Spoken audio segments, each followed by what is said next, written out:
Sudah sampai pada Kristus yang lama. Malam sebelum hari pengorbanannya. Sudah saatnya. Itu adalah malam terakhir dia hidup di dunia. Karena esok harinya, dia akan dibunuh. Pada malam itu, dia membawa sekelompok murid ke sebuah rumah untuk merayakan Paskah. Saat itu, iblis sudah memasukkan niat mengkhianati Yesus ke dalam hati Yudas. Yudas Iskariot. Pada saat itu, Kristus mengenakan ikat pinggang di pinggang dan mengenakan handuk. Lalu dia mengisi baskom dengan air. Dia mendekati para murid dan mencuci kaki mereka satu persatu. Pada saat itulah, Kristus mendekati Petrus. Petrus berkata, "Tuhan, apakah engkau akan mencuci kakiku?" Yesus menjawab, "Apa yang aku lakukan, kamu tidak mengerti sekarang, tapi nanti kamu akan mengerti." Petrus berkata kepada Tuhan, "Tuhan, janganlah engkau mencuci kakiku." Yesus berkata kepadanya, "Jika aku tidak mencucimu, kamu tidak akan berpartisipasi denganku." Simon Petrus berkata kepadanya, "Kalau begitu, jangan hanya mencuci kakiku, cucilah juga tangan dan kepalaku." Yesus berkata, "Orang yang sudah mandi, seluruh tubuhnya bersih.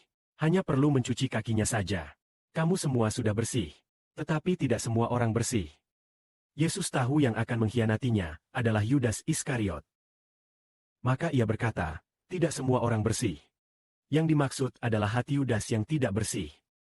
Pada saat itu, Yesus mengenakan pakaian dan duduk kembali. Ia berkata kepada para murid, "Apakah kamu mengerti apa yang telah aku lakukan padamu? Kamu memanggil aku Tuhan dan Guru. Dan kamu benar, aku memang demikian. Aku memberi contoh kepadamu, supaya kamu melakukan seperti yang telah aku lakukan padamu. Aku berkata dengan sungguh-sungguh, seorang hamba tidak lebih besar dari tuannya, dan yang diutus tidak lebih besar dari yang mengutusnya. Karena kamu tahu hal ini, berbahagialah jika kamu melakukannya seperti teladanku."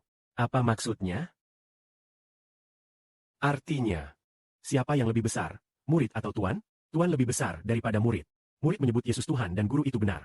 Sebagai guru dan atasan, mencuci kaki orang lain, dan meminta murid mencuci kaki sesamanya. Ini adalah teladan. Sebagai tuan pun masih membasuh kaki orang lain, meneladani tuannya. Saling membasuh kaki seperti Yesus mencuci kaki muridnya. Orang itu berbahagia. Teladan apa yang ditiru? Teladan Kristus yang merendahkan diri mencuci kaki murid-muridnya. Ini adalah teladan yang diberkati.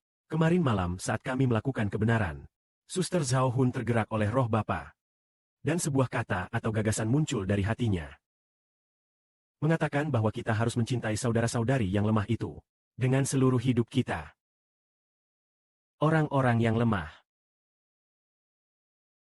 Mereka yang lemah baru memulai hidup mereka. Dan ada juga yang tidak begitu mengerti kebenaran. Saudara-saudari seperti itu harus kita cintai. Kenapa harus khusus mencintai mereka? Karena mereka belum mengenal kebenaran dengan baik. Hidup mereka baru mulai tumbuh dan masih lemah. Ada saudara yang masih lemah dalam iman. Karena alasan ini, kita harus mengasihi saudara yang seperti bayi yang baru lahir. Seperti bayi yang baru lahir. Apakah kita tidak perlu mengasihi mereka lebih dalam? Ya. Karena itu, bayi yang baru lahir, kita harus sangat mengasihi dan sangat menyayangi.